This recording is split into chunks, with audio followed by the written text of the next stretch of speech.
tem algo maior. Deus não quer pouca coisa para mim, para você não. Aleluia, Ele quer que você anda nas ruas do ouro. Aleluia.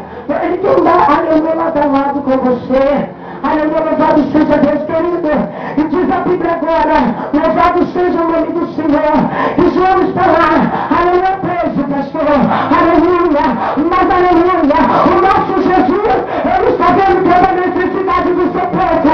Ele está vendo, aleluia, toda uma igreja, as 7 igrejas da Ásia, as 7 igrejas, aleluia, que Jesus, aleluia, resolveu levar. Olha, louvado seja o nome do Senhor, igreja do Senhor. Fica alerta, esteja vigilante, porque o meu Senhor está na porta. E Ele está batendo nessa noite. Ele está batendo no teu coração. Ele quer te restituir. Mas é necessário você perguntar para Ele o que quer. Aleluia, o Senhor quis de mim.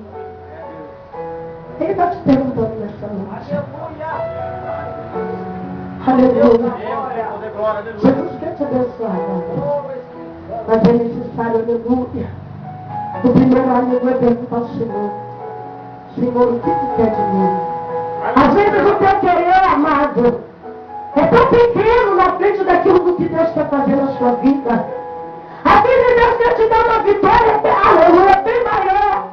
Deus, em vez de, aleluia, somente libertar o teu marido da cachaça, do adultério, da prostituição, aleluia, Ele quer salvar a alma dele. Louvado seja o nome do Senhor. Em vez de Deus, aleluia, somente te curar a enfermidade da perna, Ele quer te curar da alma.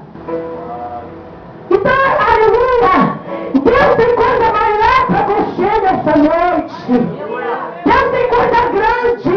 Deus tem plano de alabanda cantarabia, de tirar a alabanda cantarabia, o teu sofrimento e te colocar assentado nos lugares altos do mundo. Aleluia. Louvado seja o nome do Senhor. Às vezes o Senhor,